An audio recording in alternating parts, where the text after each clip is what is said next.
Operation Sindoor జరుగుతున్నప్పుడు అక్కడ బోర్డర్‌కి సమీపంలో భారత సైన్యం చాలా క్లిష్ట పరిస్థితుల్లో ఉంది. అటువైపు శత్రువులు రకరకాల వ్యూహాలతో దాడులు చేస్తున్నప్పుడు వాటిని నిలువరించి, నిరోధించి, ఇటు అమాయక ప్రజల ప్రాణాల్ని కాపాడాలి. ఎందుకంటే ఆ పాకిస్తాన్ మూకల టార్గెట్ ఇటువైపు ఉన్నటువంటి కామన్ పీపుల్ కనుక.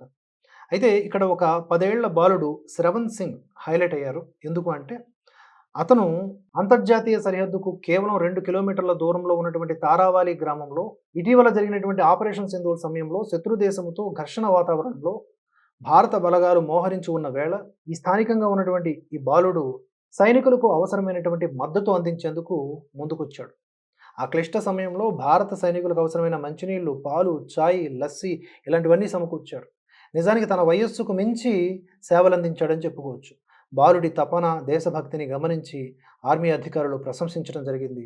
ఫిరోజ్పూర్ కంటోన్మెంట్లో ఏర్పాటు చేసిన ఒక కార్యక్రమంలో Western Command GOC Lieutenant General Manoj Katiyar చేతుల మీదుగా స్వాన్ సింగ్ సత్కారం కూడా అందుకున్నాడు.